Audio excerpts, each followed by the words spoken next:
காலை நேர பிரதான செய்திகளின் ஊடாக நர்மதா சிறில் முதலில் தலைப்பு செய்திகள்.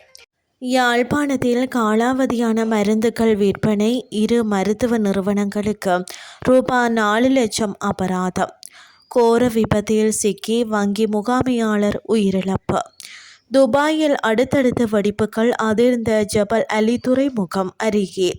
இனி விரிவான செய்திகள். காலாவதியான மருந்துகளை வைத்திருந்தமை மற்றும் இரத்த பரிசோதனைக்கு அதிக கட்டணம் வசூலித்தமை தொடர்பில் யாழ்ப்பாணத்தை சேர்ந்த 2 மருத்துவ நிறுவனங்களுக்கு ரூபாய் 4 லட்சம் அபராதம் விதித்து யாழ்ப்பாணம் நீதவான் நீதிமன்றம் உத்தரவிட்டுள்ளது. நுகர்வோர் விவகார அதிகார சபையால் கடந்த ஜூலை மாதம் நடத்தப்பட்ட சோதனைகளின் அடிப்படையில் இந்த வழக்குகள் தாக்கல் செய்யப்பட்டன. நோர்தர்ன் சென்ட்ரல் ஹாஸ்பிட்டல் திருநெல்வேலி கண்ணறுவை சிகிச்சைக்கான காலாவதியான மருந்துகள், திரவங்கள் மற்றும் மருத்துவ உபகரணங்களை வைத்திருந்த குற்றச்சாட்டுகளை ஒப்புக்கொண்டதை தொடர்ந்து 3 குற்றச்சாட்டுகளுக்கு தலா 1 லட்சம் வீதம் மொத்தம் ரூபாய் 3 லட்சம் அபராதம் விதிக்கப்பட்டது. நியூ சன்ரைஸ் மெடிகிளினிக் நாவலர் வீதி முழுமையான இரத்த பரிசோதனைக்கு நிர்ணயிக்கப்பட்ட அதிகபட்ச கட்டணமான ரூபாய் 400க்கு பதிலாக ரூபாய் 550 வசூலித்தமைக்காக ரூபாய் 1 லட்சம் அபராதம் விதிக்கப்பட்டது. பொதுமக்களுக்கு விழிப்புணர்வு ஏற்படுத்தும் வகையில் இந்த நீதிமன்ற தீர்ப்பின் விவரங்களை பத்திரிகைகளில் வெளியிடுமாறு நீதிமன்றம் உத்தரவிட்டுள்ளது. இதுபோன்ற விதிமீறல்கள் குறித்து 1977 என்ற எண்களுக்கு புகார் அளிக்குமாறும் CAA கேட்டுக்கொண்டுள்ளது.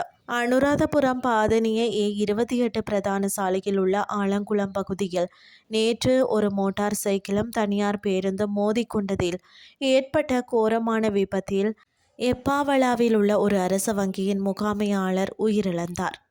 உயிரிழந்தவர் 43 வயதான திருமணமாகாத ரோகன் ஜேந்த பண்டார என அடையாளம் காணப்பட்டுள்ளார். அவர் உயிரிழந்த நேரத்தில் எப்பாவளவில் உள்ள ஒரு அரச வங்கியில் முகாமையாளராக பணியாற்றி வந்தார். உயிரிழந்தவர் அனுராதபுரத்திலிருந்து எப்பாவளவை நோக்கி மோட்டார் சைக்கிளில் பயணித்து கொண்டிருந்த போதும் காலை சுமார் 7:10 மணியளவில் A28 சாலையில் 2 கம்பங்களுக்கு இடையே 79 தொடக்கம் 80 கிலோமீட்டர் தொலைவில் உள்ள ஆலம்குளம் பகுதியில் அலியாகலாவில் இருந்து அனுராதபுரத்தை நோக்கி சென்று கொண்டிருந்த ஒரு தனியார் பேருந்துடன் நேருக்கு நேர் மோதி விபத்துக்குள்ளானார். இனி வெளிநாட்டு செய்திகள்.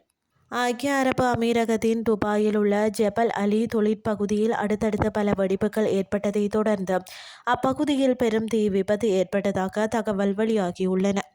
ஈரானின் ஊடகங்கள் மற்றும் பிராந்திய தகவல் ஆதாரங்களை மேற்கோள் காட்டி வெளியிட்டுள்ள செய்தியில் சுமார் 20 நிமிடங்களுக்குள் குறைந்தது 7 வெடிப்பு சத்தங்கள் கேட்டதாக தெரிவிக்கப்பட்டுள்ளது.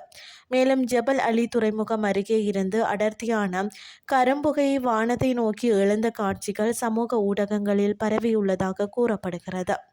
இந்த சம்பவத்திற்கு இதுவரை எந்த அமைப்போ அல்லது தனிநபரோ பொறுப்பேற்கவில்லை. அதேவேளை தீ விபத்தை படம் பிடித்ததாக கூறி 2 ஐக்கிய அரபு அமீரக அதிகாரிகள் கைது செய்துள்ளதாகவும் தகவல் வெளியாகியுள்ளன. இத்துடன் செய்திகள் யாவும் நிறைவடைகின்றது. அடுத்த இரவு 8:30க்கு எதிர்பாருங்கள். நன்றி.